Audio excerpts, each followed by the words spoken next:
Hamburg.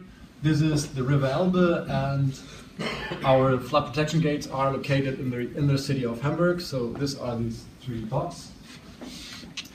Our source is the River Elbe connected to the North Sea, and we are afraid of storm surges. So the source is the River Elbe. The pathway is, especially in this case, the flood protection gate Große Elbstraße near the famous fish market. I have a couple of technical information. I would like to skip that because it's not interesting for the presentation right now. This is an overview about the location. On top of this picture, you can see the River Elbe. This is the famous fish market, which gets overflooded if we have storm surges. And right here you can see the public. I get the stick. I look arms, but I already used the stick.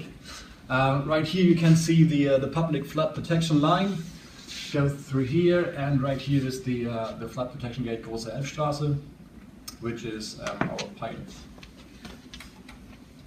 The receptor is the public. A lot of people, a lot of assets above, behind the flood protection line. Right here, the information are that what we protect regarding every flood protection infrastructure that we maintain in Hamburg. So, to be realistic, the flood protection gate Große Elbstraße is not protecting that amount of people and jobs and so on. What we did is a simulation. What would happen if the design water level is reaching a specific level, and for the case that we can't close the flood protection gate, this is the flood protection gate. If we can't close the flood protection gate, what would happen and how many water gets flooding into the inner city of Hamburg? And I expected that would much more, but at the end of the day we see that this area gets flooded on a specific level. We can simulate that, and we have 40 gates in Hamburg, and this is one of the gates whose the level is very low, and we close that very early in the morning, very early, and but the effect of the flood is not that high that I expect. The improvements doesn't care. So we skip over to our approach. What makes it that the impact was less than you thought? Yeah, I thought the level is very low of this gate, but if you see the environment is rising very fast up in the behind the flood protection line. Yes. Scale. Just a quick overview. This is the source. So, in fact, we are afraid of storm surges. That are our drivers. These drivers have an influence on the source. These drivers right here have an influence on our pathway. And in fact, we just taking account on the crossing the gate. So if the gate is not able to close, the flood is flowing through the gates. And right here we see overtopping the gates, and I would like to go to Bart, which you mentioned that is not a failure, that if we designed a gate which is have a specific protection level, and the flood is getting higher and overtopping the gates. So from my point of view also it's not a failure of the system. So we designed a gate which has a specific level. From my point of view, it's not a failure. So, in fact, we have also trouble. We're in trouble if the flood is overtopping our gates, but the system itself doesn't fail.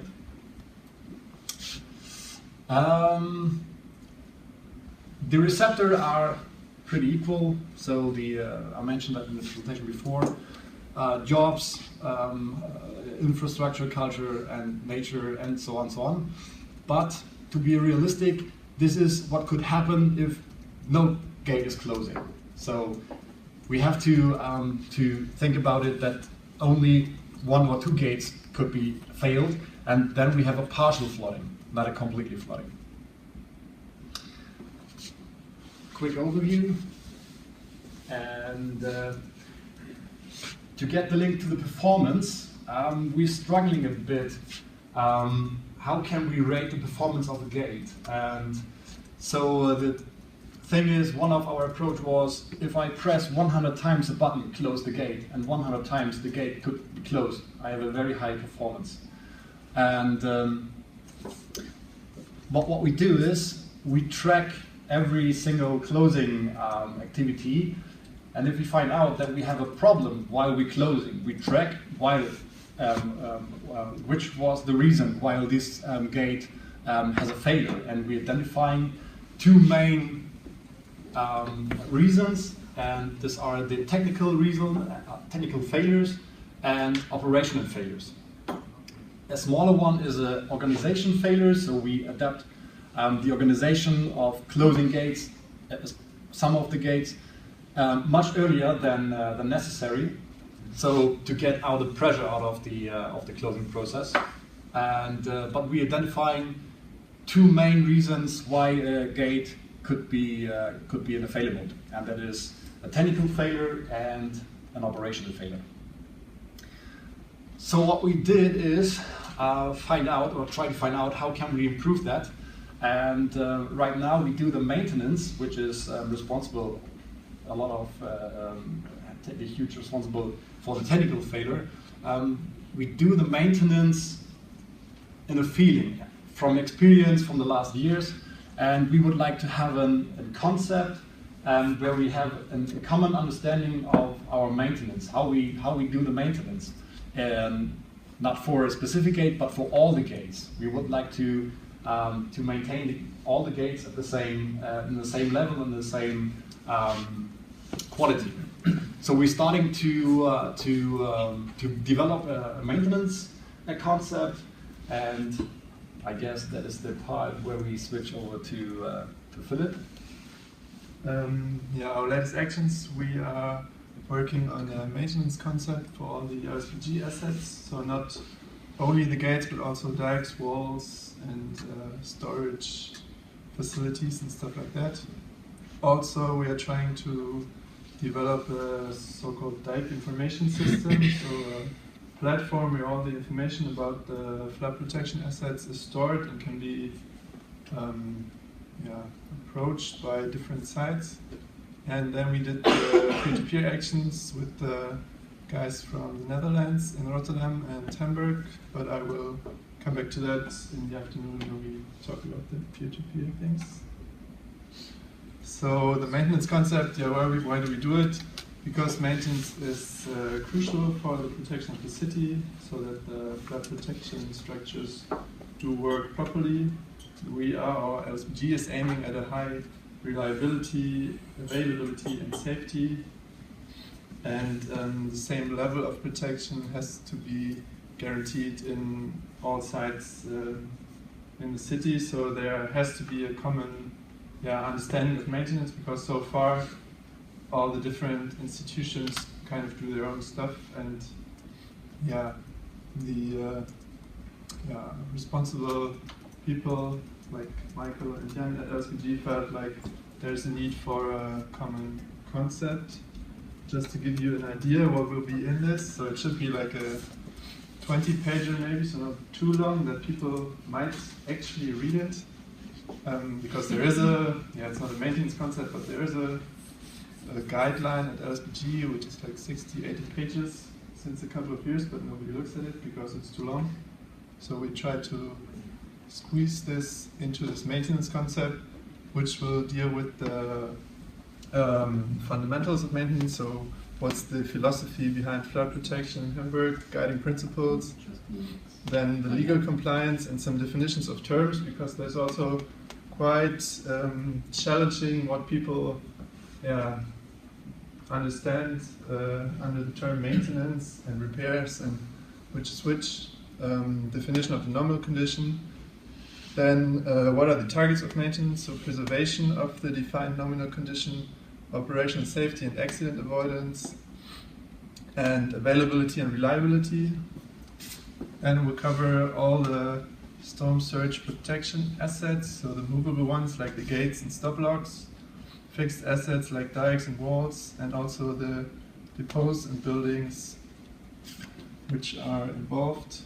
And the maintenance tasks should be described like regular inspections, repairs and servicing, as well as documentation, which is also quite challenging so far because some people write reports, some don't, everybody does it in his own format, so this should be a uniform way of documentation, which will then be integrated in this dike information system, which is the other thing we are working on together with LSBG.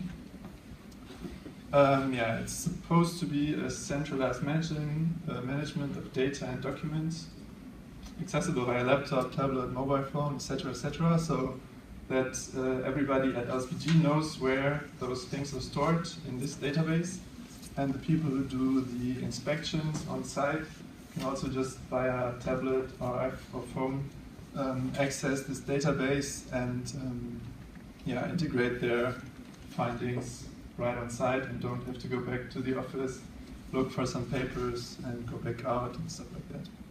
So there will be first level users like LSBG and Hamburg administration who can read and write, and second level users, supposedly the public, if they are interested, and all the dike associations which will have read-only rights. And this is like a super basic outline which we drafted quite some time ago. Just like you have it's supposed to be like the map of Hamburg in the background, and then you have linear and pointy objects which you can click on. So this might be a protection wall, this could be a gate, for example, and you click on it, and there are different layers, so you can see the basic information, who's responsible, what are the maintenance procedures, most recent repairs, other documents, stuff like that. It should be linked to the current predicted water level, schedules, all that stuff should be included. Right. And what we as TUHH are working on, what I hope you all remember, because I approached a lot of you guys about these interviews. We are trying to assess the maintenance strategies and approaches in the North Sea region. So why? Again, because it's often neglected and it's quite an important topic. So we think there are research needs and some knowledge gaps. And our objective in FAIR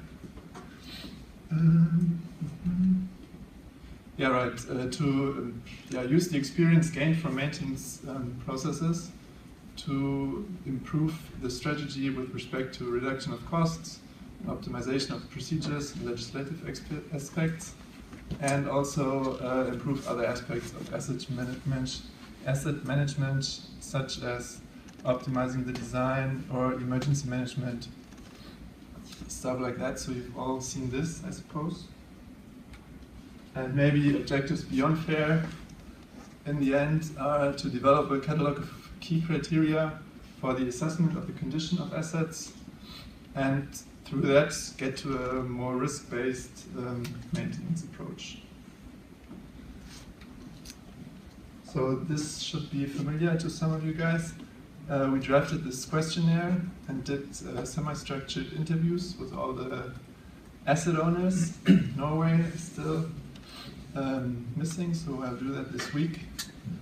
And I sent you all the transcripts of the interviews, so you could maybe still give me feedback on that, because there was quite little feedback so far. You can also just trust me that I didn't make up any answers, which I didn't. It's fine for me as well. So there were two parts in the interviews for those who haven't seen this. The strategic perspective regarding organization of maintenance and sensitivity and conflict potential, as well as the operational perspective, which is more focused on the pilot cases, assessing some basic data, and then specific maintenance processes regarding the pilots and also sensitivity and conflict potential. And what we want to do with this information, we are still sort of trying to figure that out.